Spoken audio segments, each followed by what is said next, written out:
अस्सलाम वालेकुम, आप देख रहे हैं इकोनॉमी मैटर्स और मैं हूं शाहजेब अहमद। सबसे पहले शामिल करेंगे टॉप स्टोरीज।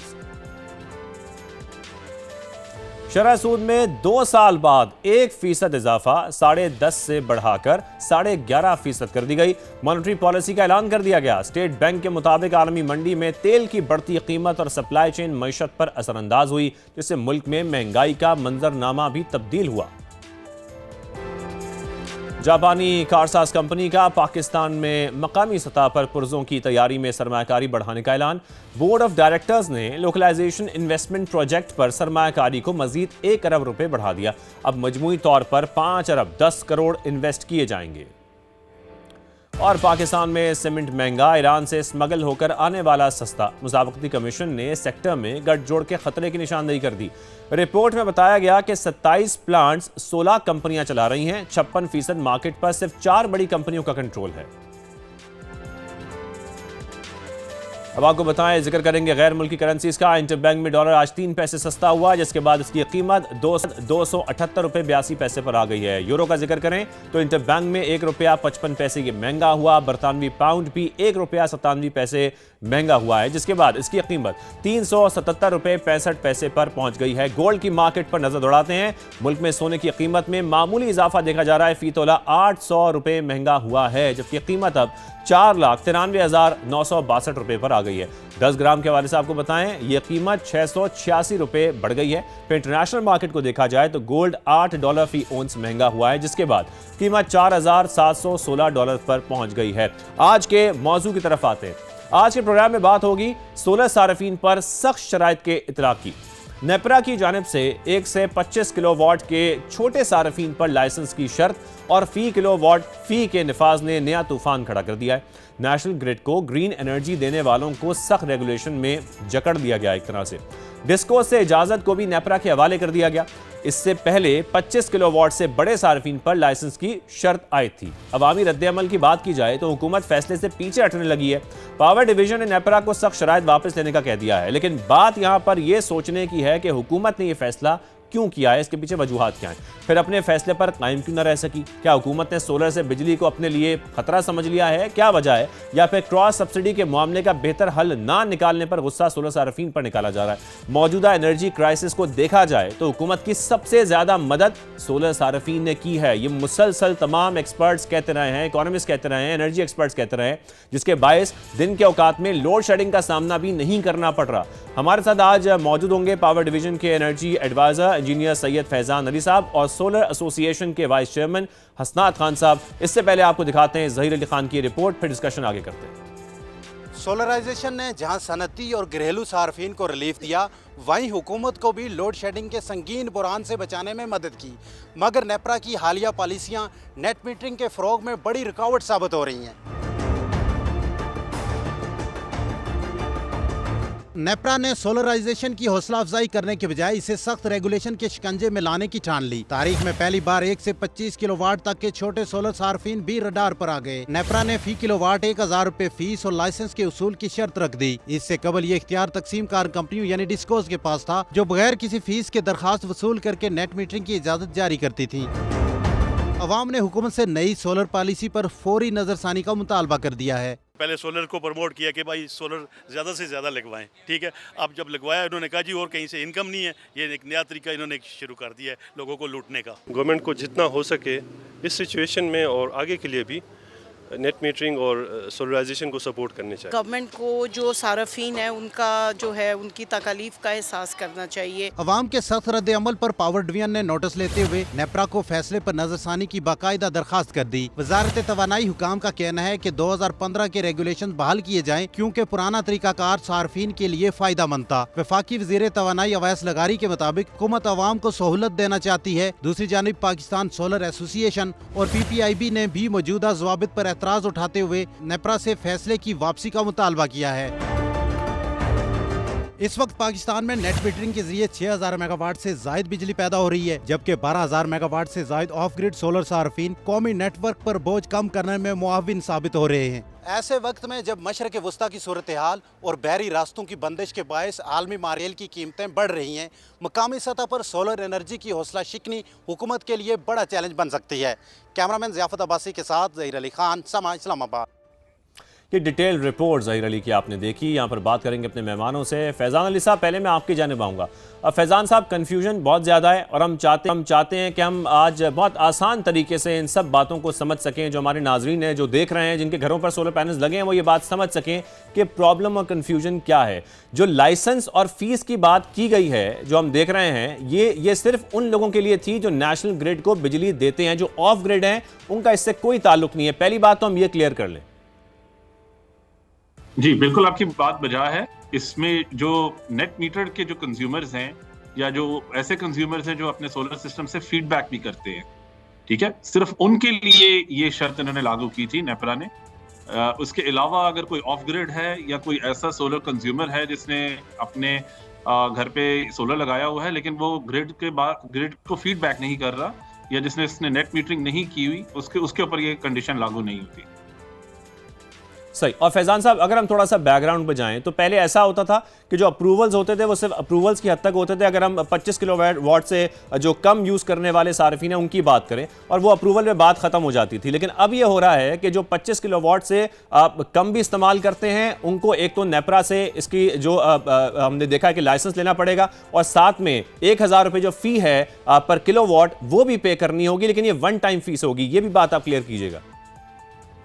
जी, असल में हुआ ये था कि जब ये नेट मीटरिंग की रेगुलेशंस आई थी शुरू में, तो ये फीस रखी गई थी।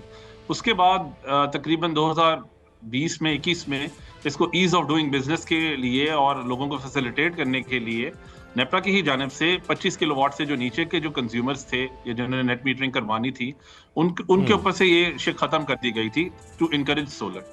लेकिन अभी हालिया में जो अभी प्रोज्यूमर रेगुलेशंस नेपरा की तरफ से अप्रूव हुई हैं उनमें ये कंडीशन दोबारा डाल दी गई है। लेकिन यहाँ मैं हुकूमती मौका जरा उसका क्लैरिफाई करना चाहूँगा कि इसमें हुकूमत का बिल्कुल कोई अमल दखल नहीं है।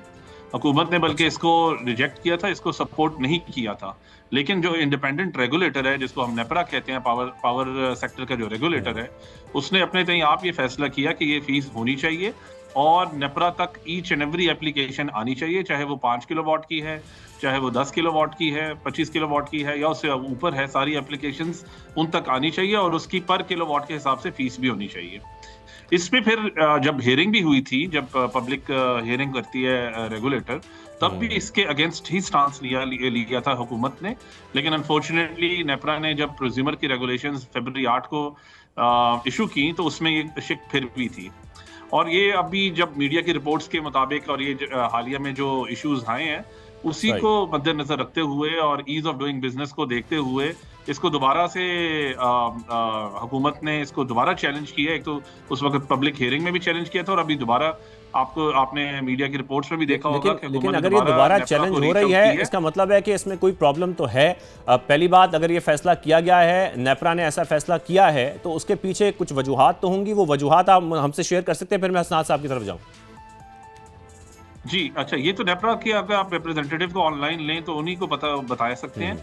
लेकिन उसके पीछे आई थिंक कुछ इस तरह का वजूहात थी कि जो applications, each and every applications जो पहले नेपरा तक नहीं जाती थी, वो डिस्ट्रीब्यूशन कंपनी के लेवल पे ही अप्रूव होके और वहां से ही कंज्यूमर के एंड तक चली जाती थी और एक किस्म का कंसिडर होता था कि इनको लाइसेंस मिल गया है। उसको नेपरा चाह रहा था कि वो ईच एंड एवरी एप्लीकेशन उन तक भी पहुंचे और इसमें उनका भी अमल दखल हो और फिर वो अपने तौर पे भी इसको रिकॉर्ड करके अपने भी एक रजिस्ट्री में रखें कि किन के पास लाइसेंसेस हैं और किन के पास लाइसेंसेस नहीं है। और इसकी वजह से उन्होंने ये फीस लागू की थी। लेकिन इसके ऑल्टरनेट मेथड्स भी हैं जो अब उम्मीद है कि वो इसको कंसिडर करेंगे, जबकि गवर्नमेंट ने इसको उनको चैलेंज किया और उनको रिक्वेस्ट किया कि इसको रिमूव कर दिया जाए। ठीक है हसनात साहब, मैं आपकी तरफ आता हूँ। हसनात साहब, जैसा कि फैज़ान साहब की हम सारी बातें सुन भी रहे हैं, पावर डिवीज़न ने नेपरा से दरख्वास्त की है कि नई रेगुलेशंस को वापस लिया जाए। लेकिन फिर यहाँ पर यह सवाल ही पैदा होता है कि इन शराइत की फिर मुशावरत के नफाज की ज़रूरत क्यों पेश आई और क्या ये सोलर सार्फिन पर जो माजी में देखा कि इकदाम किए जा रहे हैं ये उसी का एक तसलसल आप देख रहे हैं हसनात साहब? जी अस्सलाम वालेकुम, बहुत शुक्रिया आपका। मैं थोड़ा सा यहाँ पे ज़रा क्लियर करना चाहूँगा कि नेपरा बेशक इंडिपेंडेंट तो है जैसे फैज़ाद साहब कह रहे थे, लेकिन उसको इंडिपेंडेंटली काम करने नहीं दिया जा रहा। यही रीज़न है कि जो भी फ़ैसला होता है वो उसको यू टर्न ले लिया जाता है। तो हम ये समझते हैं बल्कि कि जो नेपरा है वो अपने पूरे टाइम की इस टाइम को वीकेस्ट ऑफ द अथॉरिटी है, जिससे जो भी फ़ैसला होता है वो उससे वापस करना पड़ जाता है, चाहे वो फ़ैसला जो है वो आवाम के हक़ में हो या अगेंस्ट वो सोलराइजेशन हो। तो एक तो ये थोड़ी सी चीज़ है कि हम ये चाहेंगे कि नेपरा को एज अ अथॉरिटी ही काम करने दिया जाए। प्लस ये कि मुशावरत के साथ पहले ही एक चीज़ आनी चाहिए। इस तरह क्या होता है कि एक चीज़ आती है, चाहे वो ठीक है या चाहे गलत है, लेकिन वो जब चेंज आता है तो अवाम के जो रद्द-ए-अमल आता है, जो प्रेशर बिल्टअप होता है, उसकी वजह से वो चेंज आ जाता है। इसकी वजह से जो अदारे हैं उसकी साख्त भी ख़राब होती है। कल अदारा जो भी काम करेगा उसको तो लोग पहले ही अच्छा बुरा कहते हैं, तो वो और इस तरह से बात करेंगे। तो मेरा ख्याल है कि जब भी कोई बात की जाए, जब भी कोई पॉलिसी बने, उससे मुशावरत से बननी चाहिए। हर चीज़ को पहले ही डिसाइड कर लेना चाहिए, पहले ही उसके प्रॉज एंड कॉन्स पर डिस्कस करना चाहिए। आखिरी इसी पॉइंट पे मैं एक और चीज़ बताना चाहूँगा कि अभी जो हम बात कर रहे हैं वो तकरीबन अगर हम देखें, एक नॉर्मल घर है 10 किलोवाट लगाता है, उसका 10 लाख का सिस्टम लगता है, तो उसमें सिर्फ हम 10,000 रुपये की बात कर रहे हैं जो कि नेपरा फीस ले रहा था। इस 10 लाख के अंदर तकरीबन 1 लाख रुपया जो है वो डिस्कोस की तरफ जाता है, ये सबको पता है। हम बल्कि थोड़ा सा रोशनी डालना चाहते हैं कि नेपरा अगर ठीक है फ़ीस जो चेंज की है that is very good for the solarisation, और जो कि एक तबका जो अब लगा रहा है सोलर उसके लिए, लेकिन जो डिस्कोस के जो ये खाम खां के जो फीसिस हैं, जो कि दूसरे तरह के जो उनके इकट्ठे करने के सारे तरीके हैं, उसको ज़रा देखा जाए मिनिस्ट्री की तरफ से। ये हम ज़रूर इसके ऊपर हम रिक्वेस्ट करेंगे मिनिस्ट्री को। बिल्कुल, हम इस पर कमेंट ले लेते हैं। फैज़ान साहब आपसे भी जैसे कि बात कर रहे हैं, हसनान साहब ये भी बड़ी इंपॉर्टेंट है कि अगर कोई 10 किलोवाट लगा रहा है अपने घर पर तो इतना ज़्यादा जो उसमें पैसे का शेयर है वो डिस्कोस को जा रहा है, वो नेपरा को नहीं जा रहा। और नेपरा ने जब ये फ़ी लगाई तो ज़ाहिर है फिर उस पर बहुत ज़्यादा एतराज़ात भी हो रहे हैं। लेकिन साथ में एक सवाल आपसे और भी है, इस पर आप क्या राय रखते हैं? क्योंकि ज़ाहिर है मैं आपसे बेहतर जान सकता हूँ कि जैसे कि हसनान साहब कह रहे हैं कि मुशावरत तो होनी चाहिए, एटलीस्ट बातचीत होनी चाहिए ताकि बाद में हुकूमत को इसको चैलेंज ना करना पड़े। देखिए, इस पे जैसे मैंने आपको पहले बताया, पहले मैं आपका दूसरे क्वेश्चन का आंसर कर दूं। जैसे आपको मैंने पहले बताया, इस पे पब्लिक हियरिंग्स भी हुई थी, उससे पहले पब्लिक कंसल्टेशंस भी की गई थी। उसके बाद हमने जहां तक ये कह रहे हैं कि नेपरा को इंडिपेंडेंटली काम नहीं किया जाने देते, उसमें आपके पास एक मसवदा होता है, वो आपने सबमिट किया होता है, तमाम स्टेक होल्डर्स जमा करवाते हैं। इनसे भी मुशावरत की गई थी, हमसे भी मुशावरत की गई थी, बल्कि 1 महीने का टाइम दिया गया था। उसमें सारे stakeholders, not only the ministry but all public stakeholders, vendors, manufacturers, हर किस्म के लोग उस पर, जनरल पब्लिक भी कमेंट कर सकती है, उस पर कमेंट किया गया था। और उसके बावजूद अगर उन्होंने ये डिसीजन लिया तो इट्स इंडिपेंडेंट। और उसको अभी भी सोलर एसोसिएशन भी क्या इन्होंने उसको चैलेंज किया? I don't think so. ये तो मिनिस्ट्री ने खुद स्टेप लेके उसको चैलेंज किया, वरना आई डोंट थिंक कि सोलर वालों ने भी इस पे किसी ने भी कोई उस पे ऑफिशियली चैलेंज किया। मिनिस्ट्री ने अपने तय आप ये एफर्ट किया, नंबर 1। नंबर 2, ऑफिशियली देखें, जहां तक वो अभी कह रहे हैं कि डिस्ट्रीब्यूशन कंपनीज की कोई फीस है, तो कोई डिस्ट्रीब्यूशन कंपनी की कोई किसी किस्म की कोई फीस नहीं है। इसमें जो ये लाइसेंसिंग फीस थी जो कि 25 किलोवाट से नीचे जो उससे पहले थी वो भी वेव्ड ऑफ थी, अब उन्होंने इंप्लीमेंट किया, ये इंशाल्लाह दोबारा वेव ऑफ हो जाएगी।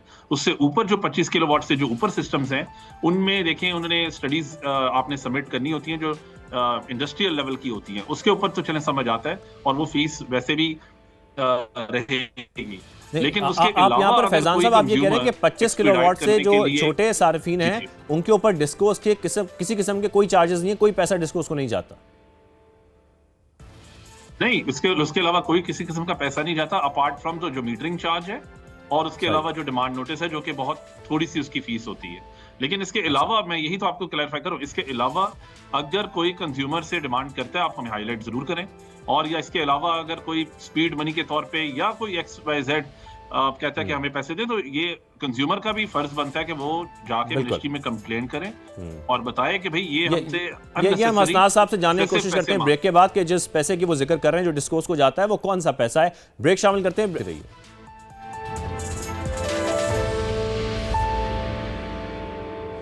Welcome back. फैजान साहब की जो बात थी ब्रेक से पहले, हसनान साहब मैं उसी को कंटिन्यू करूंगा। मैं चाहता हूं कि आप इसको ज़रा क्लैरिफाई कर दें, हमारे नाजरीन के लिए आसान कर दें कि जो बात आप कर रहे थे कि जो डिस्कोस को पैसा जाता है, अगर जो छोटे सार्फिन इंस्टॉलेशन करते हैं, सोलर पैनल्स की घर पर लगाते हैं, तो उनको कितना पैसा डिस्कोस को देना पड़ता है? ज़रा आप इसको एक्सप्लेन कर सकते हैं?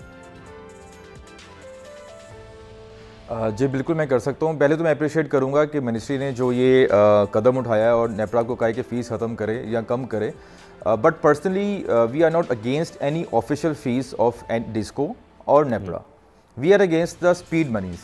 जो ऑफिशियल फ़ीस है वो नादरा भी लेती है। आपने क्रेडिट सर्टिफिकेट बनाने जाना हो, आपने हर 6 महीने बाद जाना हो, तब भी फ़ीस ली जाती है। हर काम के लिए गवर्नमेंट की एक फ़ीस होती है, एक बाउंड्री होती है, तो वो देनी चाहिए। I don't feel that is wrong the official fees. But जो स्पीड मनीज़ हैं और जो डिले टैक्टिक्स हैं वो इस पूरी इंडस्ट्री को हार्म करते हैं और वो कंज्यूमर को अफेक्ट करते हैं ताकि कंज्यूमर नेट मीटिंग की तरफ ना आए। तो that is the main issue जो कि हम हाईलाइट करने की कोशिश कर रहे हैं। नेपरा का जो ये फ़ीस कम की है that is very well, but discos की ऑफिशियल फ़ीस इस बहुत कम है। We don't have any issue with that. But जो अनऑफिशियल फ़ीसेज़ हैं, जो स्पीड मनीज़ हैं, वो इशू है। बिल्कुल फैज़ान साहब कह रहे हैं कि कंज्यूमर को आके बताना चाहिए, कंज्यूमर बताते भी हैं, लेकिन कंज्यूमर के अपना काम भी करवाना होता है। आपको पता है एक पूरा एक माफिया है डिस्कोस के अंदर। अगर आप शिकायत करेंगे या कुछ करेंगे तो आपका ही केस जो है वो डिले होता है। तो ये चीज़ जो है वो ऊपर से ही नीचे हो सकती है। तो ये हम फैज़ान साहब से पूछते हैं। फैज़ान साहब फिर क्या किया जाए, ये स्पीड मनी से कैसे बचा जाए और ये जो अनऑफिशियल पैसा जाता है उससे कैसे बचा जाए? फिर सही कह रहे हैं वो कि फिर डिले टैक्टिक्स भी इस्तेमाल होते हैं, ऐसी शिकायत भी बहुत ज़्यादा आती हैं। जी बिल्कुल ये आई अप्रिशिएट ये जो बात कर रहे हैं, लेकिन इसको मिनिस्ट्री ने पहले टेकअप कर लिया हुआ है। और हमने क्या किया, अभी रिसेंटली हमने जो ह्यूमन इंटरवेंशन था इस प्रोसेस में, उसको हमने इरेडिकेट कर दिया है। कैसे इरेडिकेट किया? क्योंकि हमने ये पूरा प्रोसेस डिजिटाइज कर दिया है। डिजिटाइज इस तरीके से कर दिया है कि एक पोर्टल है, उसके ऊपर आप इसको सबमिट कर सकते हैं अपनी एप्लीकेशन को डिजिटल फॉर्म में, और उसके बाद वो पूरा आप उसको स्क्रूटनी कर सकते हैं कि इस वक्त, और उसको हमने डेज एलोकेट कर दिए हैं। ईच एंड एवरी स्टेप पे डेज एलोकेट कर दिए हैं। फॉर एग्जाम्पल अगर एप्लीकेशन सबमिशन है तो उसकी वेरिफिकेशन के लिए 2-4 दिन है, उसके बाद वेरिफिकेशन जब हो जाएगी तो साइट सर्वे उसके 2-4 दिन है। वो पूरा अपना जो कंज्यूमर है वो उसको देख सकता है। जहां जिस लेवल पे डिले है, जहां कहीं कोई अननेसेसरी या नाजायज कोई चीजें पैसे मांग रहा है, वी वुड स्टिल अप्रिशिएट कि वो जो कंज्यूमर है वो उसको हाईलाइट करे और हमें बताए, क्योंकि वो पोर्टल का एक्सेस हमारी ही ऑर्गेनाइजेशन PITC उसके पास भी है। वो इमीडिएटली हम गेज कर सकते हैं। देखें, अब इन्होंने अगर किसी सब डिवीजन में एप्लीकेशन जमा करवाई होगी और वो 5 दिन से ज्यादा ले रहा है, तो हमें पता है वो किस सब डिवीजन में एप्लीकेशन, वो पूरा उधर लिखा होता है और हमें पता है उधर SDO कौन सा है, कौन से लोग उधर काम कर रहे हैं, तो इमीडिएटली हाईलाइट हो जाएगा कि किस कौन। एग्जैक्टली बिल्कुल। अभी ये इस पोर्टल को लॉन्च किए हुए 1 महीना भी नहीं हुआ। ये आप देखिएगा जैसे जैसे ये चीजें आगे चलेंगी बहुत स्ट्रीमलाइन हो जाएगा सब कुछ। बिल्कुल हम चाहते हैं कि इसके रिजल्ट्स हमारे सामने आए और सार्फिन को इस तरह की शिकायत ना करनी पड़े। फैज़ान साहब एक बात और क्लियर कीजिएगा, अब पावर डिवीजन ने ज़ाहिर है अवामी रद्दअमल के बाद हमने देखा कि नेपरा को इस फैसले पर नज़रसानी की जो दरख्वास्त की है वो हम देख रहे हैं, लेकिन इस पर नेपरा नज़रसानी का पाबंद है या फिर उसके पास ये इख्तियारात हैं कि वो इस दरख्वास्त को कबूल ना करे? नहीं, उसके पास पूरे अपनी अथॉरिटी है। NEPRA is itself an authority. वो चाहे तो ये डिसीजन ले सकता है, चाहे तो इसको रद्द भी कर सकता है। लेकिन बज़ाहिर तो हमें ऐसा लगता है कि इसको रद्द करने की कोई वजह होनी नहीं चाहिए, क्योंकि अगर तो उनकी ये कंडीशन लगाने की ये वजह है कि हमारे तक लाइसेंस है, वो बेशक उस कंडीशन को वो बरकरार रख सकते हैं, लेकिन फीस के मद में पैसे लेना वो आप ये जरूर आप कह सकते हैं। लेकिन बज़ाहिर ये भी है कि उनकी भी चूंकि इंटरनल एक प्रोसेसिंग है, जाहिर बात है उनका भी एक अमला काम कर रहा है, वो सारी चीजें कर रहा है, तो ये भी हो सकता है कि वो इसको फीस को कम कर सके। लेकिन जहां तक मिनिस्ट्री का ताल्लुक है, मिनिस्ट्री ने तो उनको कहा है कि इस पूरी फीस को खत्म कर दे, तो वो कंज्यूमर के इंटरेस्ट में भी होगा और ओवरऑल मुल्क के इंटरेस्ट में भी होगा कि सोलर को मजीद फरोग मिलेगा। ठीक है, एक और पॉइंट है असनाद साहब, मैं इस पर भी आपसे ज़रा जानना चाह रहा हूँ डिटेल्स, अगर आपके पास ज़ाहिर है इसकी इन्फॉर्मेशन भी होगी कि मुल्क में जो ग्रिड सतह पर बैटरी स्टोरेज है, इससे कोई 2 मंसूबों पर ट्रायल बेसिस पर काम शुरू हुआ है और वज़ीर-ए-आज़म को भी इस मंसूबे पर ब्रीफिंग दी गई है। अब आप कुछ डिटेल्स इस हवाले से हमारे साथ शेयर कर सकते हैं कि ये किस तरह का मंसूबा है या इसके क्या फ़वाइद हासिल हो सकते हैं, फिर लागत कितनी आ सकती है? जी बिल्कुल, अगर आप मंसूबों की बात कर रहे हैं तो 2 तरह के मंसूबे हैं। एक तो जो बैटरी लोकलाइजेशन की तरफ काम कर रहा है, मिनिस्ट्री ऑफ इंडस्ट्रीज़ एंड जो EDB है उसने एक पॉलिसी बना ली है, and very well of them के उन्होंने PSA को भी साथ में रखा है इस पॉलिसी को बनाते हुए। तो इस पॉलिसी के बरक्स जो है वो जो अब इन्वेस्टमेंट्स आएंगी चाइना से भी और बाकी ममालिक से भी, एक तो वो भी है, और साथ में पाकिस्तान में तकरीबन कुछ 35 से 40 असम्बली लाइन्स हैं जो कि पाकिस्तान में आ चुकी हैं, और अनकरीब अगर पॉलिसी जो है वो इम्प्लीमेंटेशन हो जाती है अगले 1-2 माह के अंदर, तो पाकिस्तान में एक बहुत बूम मिलेगा और जो बैटरीज़ की कॉस्ट है वो कम हो जाएगी। हर आम आदमी और हर तबके तक जो है वो सहूलत उस बैटरी की जा सकती है। और जो हमने सोलराइजेशन अभी की है, एक्चुअल में जो फिगर्स हैं import of solar panels, that is 52 gigawatts. तो 52 गीगावाट्स जो पाकिस्तान में सोलर पैनल आया है वो अनकरीब अगले कुछ माह के अंदर कम्प्लीटली इंस्टॉल हो जाएगा। जब इंस्टॉल हो जाएगा तो उसकी सारी जनरेशन जो है वो डे टाइम की जनरेशन है जो कि हम स्टोर करेंगे बैटरीज के साथ। बिल्कुल जो मिनिस्ट्री है और बाकी जो अदारे हैं वो उस बैटरी की जो प्रोजेक्ट्स हैं उस पर भी काम कर रहे हैं, और जो कुछ नोड्स हैं उसके ऊपर भी रखे जा रहे हैं। तो ये बल्कि जो फैज़ान साहब हैं वो इसकी डिटेल ज़्यादा बता सकेंगे, बेहतर बता सकते हैं। बिल्कुल बिल्कुल फैज़ान साहब, लास्टली अगर आप शॉर्टली कमेंट कर सकें कि हम देख रहे हैं कि सोलर सार्फिंग के तहफ़्फ़ुज़ात हैं वो तो अपनी जगह हैं, लेकिन हुकूमत के लिए नेशनल ग्रिड का इस्तेहकाम इस वक्त अव्वलीन तरजीह तो है। ऐसे में क्या फार्मूला हो सकता है जो हुकूमत के लिए भी बाइस इत्मीनान हो, हम ये कह सकें, और सोलर सार्फिन भी खुश रहें? जी देखिए, हुकूमत सोलर को बिल्कुल डिस्करेज नहीं कर रही, बल्कि प्राइम मिनिस्टर पाकिस्तान ने गिलगित बल्तिस्तान में भी 100 मेगावाट सोलर का प्रोजेक्ट लॉन्च किया हुआ है। वहाँ सोलर पैनल डिस्ट्रीब्यूशन भी होने जा रहे हैं। उसके अलावा जहाँ बैटरी एनर्जी स्टोरेज सिस्टम्स का ताल्लुक है, तो फेडरल की सतह पे एक बैटरी एनर्जी स्टोरेज सिस्टम की एक कमेटी भी बनी है। उसने अपनी सिफारिशात प्राइम मिनिस्टर को पेश की हैं। उसमें मुख्तलिफ सिफारिशात हैं कि जी इसको किस तरीके से ग्रिड लेवल पे भी फ़रोग़ दिया जाए, और रेजिडेंशियल लेवल पे भी लोग अपने तई आप जो जिस तरह बैटरीज लगा रहे हैं, सोलर लगाया था, वैसे ही इस वक्त बैटरी एनर्जी स्टोरेज सिस्टम भी लगा रहे हैं। लोकल मैन्युफैक्चरिंग की तरफ, इंडिजनाइजेशन की तरफ भी जा रहे हैं। तो आप देखिएगा कि ओवरऑल जो पावर सेक्टर के जो रिफॉर्म्स हैं जिसमें टैरिफ की कमी भी शामिल है, वो सारे इस वक्त ऑनगोइंग है, और इसमें खातिर ख्वाह कमी आई है टैरिफ में। इंडस्ट्रियल सेक्टर्स पे आप देखें क्रॉस सब्सिडी बिल्कुल जीरो हो गई है। बिल्कुल बिल्कुल आप सही फरमा रहे हैं कि इसको किसी सूरत भी डिस्करेज इस वक्त नहीं करना चाहिए। इसका बहुत बड़ी कंट्रीब्यूशन है इस वक्त क्राइसिस देख रहे हैं उसके मुकाबले में। बहुत शुक्रिया फैज़ान अली साहब, आपने हमें ज्वाइन किया, और साथ में असना साहब आपने हमारे शो में वक्त दिया। अभी इजाज़त दीजिए, अल्लाह हाफ़िज़।